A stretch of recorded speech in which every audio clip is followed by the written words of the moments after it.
पिछले 2 महीने से राहुल गांधी जी देश में घूम घूम कर छात्रों के गूंज नामक कार्यक्रम से देश के छात्रों से संवाद स्थापित कर रहे हैं और छात्रों के मन की बात सुनते हैं और अपने मन की बात सुनाते हैं। लेकिन ठीक है, ये कार्यक्रम आपका अच्छा है, अपने मन की बात सुनाइए और सुनिए, लेकिन देश के युवाओं को गुमराह मत कीजिए। राहुल गांधी जी, देश के युवाओं को पाश्चात्य सभ्यता की तरफ मत ढकेलिए, ये हमारे देश के लिए अच्छा नहीं है। हमारे देश की संस्कृति जो है पूरी दुनिया में एक मिसाल है। हमारे देश का जो पारिवारिक जीवन, जो ढांचा है, वो दुनिया के किसी भी देश में नहीं है।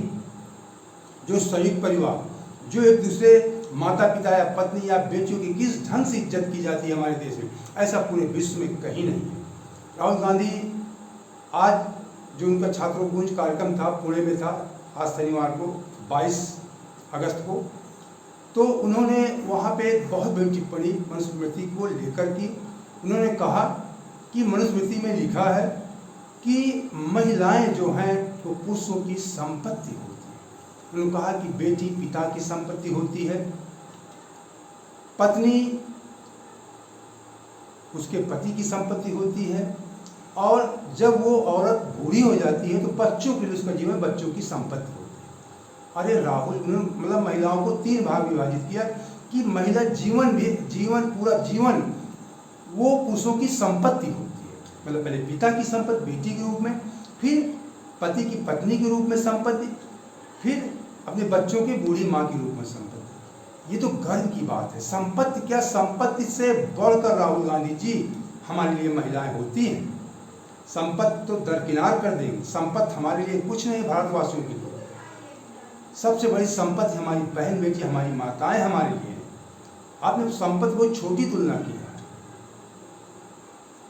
माताएं, बहनें, बेटी हमारी संपत्ति से बढ़ के हैं। अगर मनुस्मृति में ऐसा लिखा है तो बहुत अच्छा लिखा, और अच्छे शब्दों में लिखा जाना चाहिए था, क्योंकि मनुस्मृति में जो नियम लिखे गए हैं वो त्रिकाल सत्य हैं, प्राचीन स्थितियों को देखकर लिखा गया है। आज भी उसी प्रकार हमारे भारत देश में जो हमारे सनातन संस्कृति है उसके अनुसार हम लोग जीवन जीते हैं, लोग जीते हैं। बेटा अपने पति अपने बेटी को संपत्ति नहीं, संपत्ति से बढ़कर मानता है।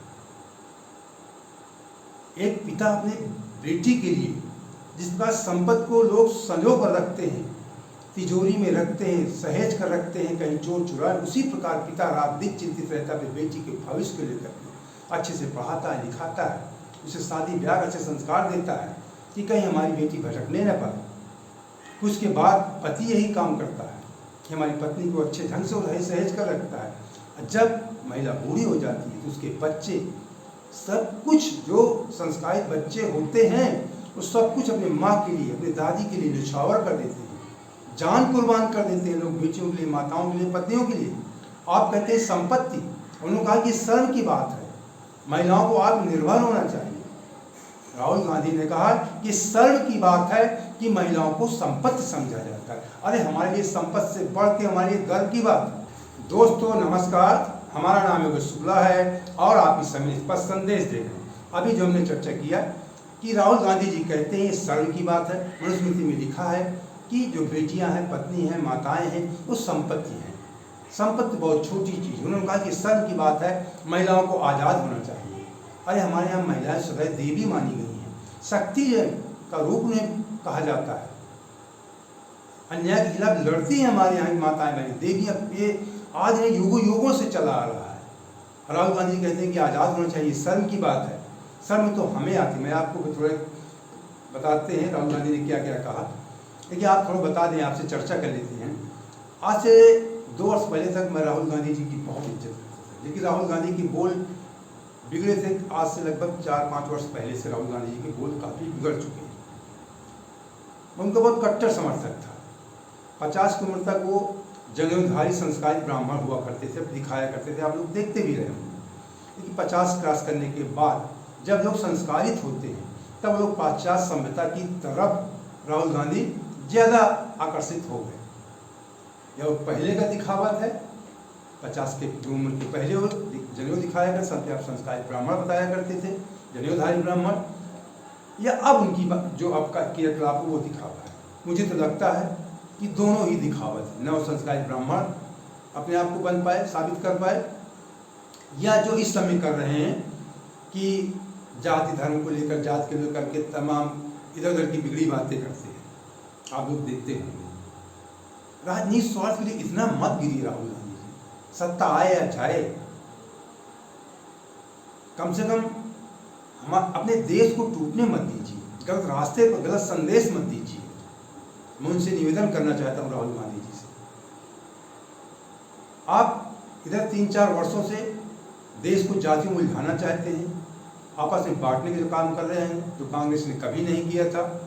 आप जातीय जनगणना की बात, जब मध्य प्रदेश, छत्तीसगढ़, राजस्थान के चुनाव थे और वहाँ पे बुरी हार मिली आपको, एक मुद्दा आपने उठाया था, हमने भी सोचा चलिए राजनीति में चलता थोड़ा बहुत, आपने यही मुद्दा फिर लोकसभा चुनाव में आपने उठाया था, फिर भी लगा कि आप हो सकता है राजनीति सब चलता है, लेकिन आपको लोगों ने नकारा, थोड़ी बहुत सफलता वो मिली, किस कारण से मिली, दूसरा रीजन था लोकसभा चुनाव में, ये थोड़ी बहुत सफलता मिली, राज्य आपको असफलता ही मिली। इस कार्यक्रम बिहार में भी हमने मुद्दा किया, वहाँ भी आपको सफलता ही हाथ लगी।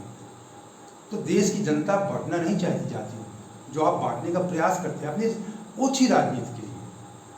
तो राहुल गांधी जी इस समय उनके बोल बिगड़े रहते हैं।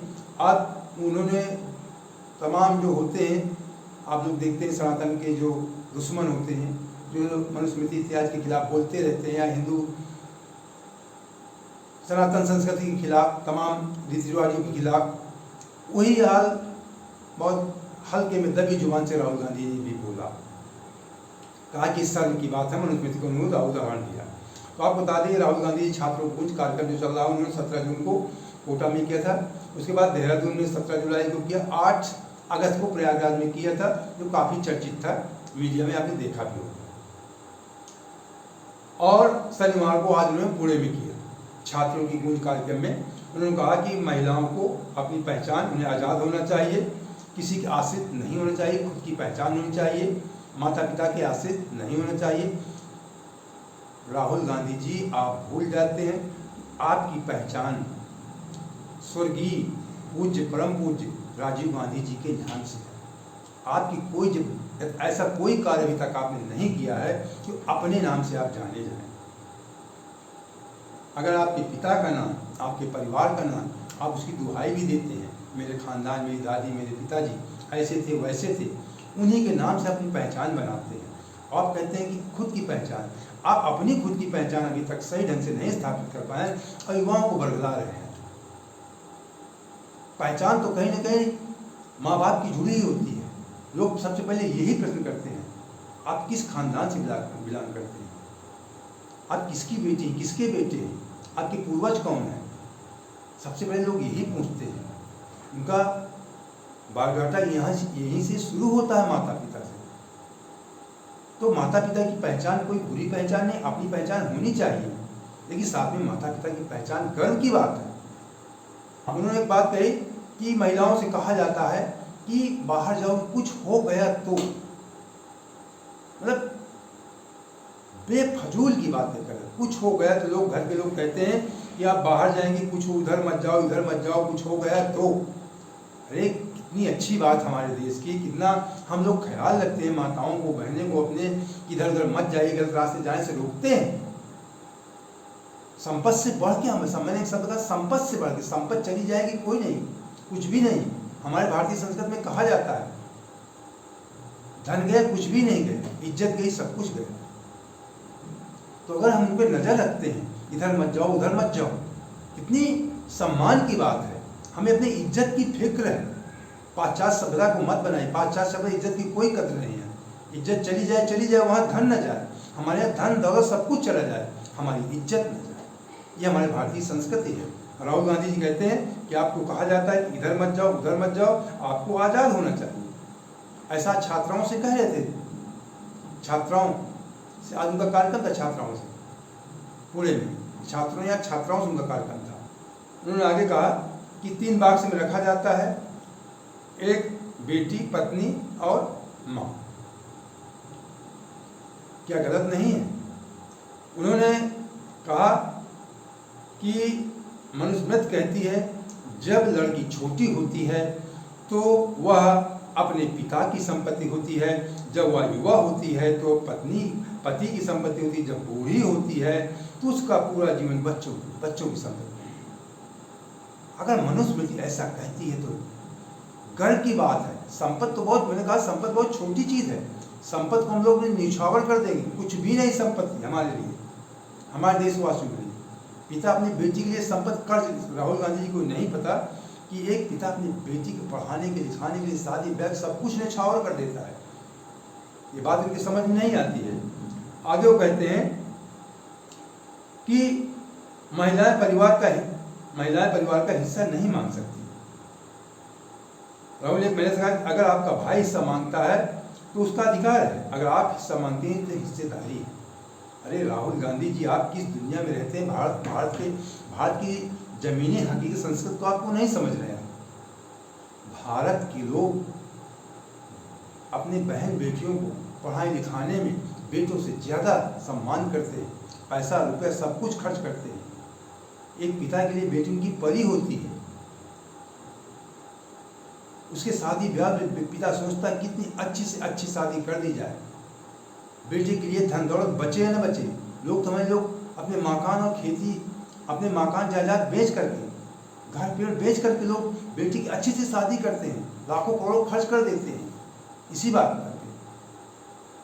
हिस्सेदारी क्या पता, हिस्सेदारी बहुत छोटी चीज हो गई। तो राहुल गांधी जी, भारतीय संस्कृति को समझने का प्रयास कीजिए। यहाँ पे बेटियां सब कुछ हैं। हिस्सेदारी क्या है? जो हिस्सेदारी बेटियां नहीं लेती, सम्मान में एक रिश्ता बना रहे बहन भाई का। बहन बेटी हमारी जाती है दूसरे घर में, वहां उसको हिस्सा अपने आप प्राप्त होता है। ये प्रति घर प्रति या पीढ़ी दर पीढ़ी ऐसे चलता है समाज में। आप उस रिश्ते को खराब कर रहे हैं। पाश्चात्य संस्कृति यहाँ पे हावी करना चाहते हैं, वहाँ का तरीका पाश्चात्य संस्कृति विदेशों का। तो राहुल गांधी जी, भारतीय संस्कृति को जो आप पहले जन्मधारी बनते थे, दिखावा करते थे, अब लगता है कि आप दिखावा करते थे। भारतीय संस्कृति के बारे में आप कुछ भी नहीं जानते हैं कि भारतीय संस्कृति जो हमारे यहाँ का पारिवारिक ढांचा है, इसके बारे में आप कुछ भी, आपको ज्ञान नहीं है। आप चाहते हैं जिस प्रकार आप लोगों के समाज में पिता अपने एक पुत्र जो होता है पिता से माता से अलग घर कर रहता है और शादियां टूट जाती हैं, लोग जीवन में 3-3, 4-4 शादियां करते हैं। आज इससे शादी कर उससे शादी, तलाक हो गया, रिश्ते चल नहीं पाते हैं, इज्जत की कोई यहाँ परवाह नहीं है। आप उसी प्रकार की संकट भारतीय युवाओं के दिमाग में भरना चाहते हैं, स्थापित करना चाहते हैं। ये गलत है। प्लीज ऐसा मत करिए राहुल गांधी जी। जिस प्रकार भारतीय संस्कृति चल रही, पुरानी संस्कृति, उसको और मजबूत करने का प्रयास कीजिए। क्योंकि पारिवारिक ढांचा किस प्रकार से संयुक्त परिवार हमारे यहाँ चलते हैं, पति पत्नी अपने आप को पूरा जीवन न्यौछावर एक दूसरे पे कर देते हैं। पूरा जीवन जिसके साथ शादी उसकी होती है, पति की या पत्नी की, पूरा जीवन एक दूसरे पे न्यौछावर कर देते हैं, एक दूसरे की कद्र करते हैं।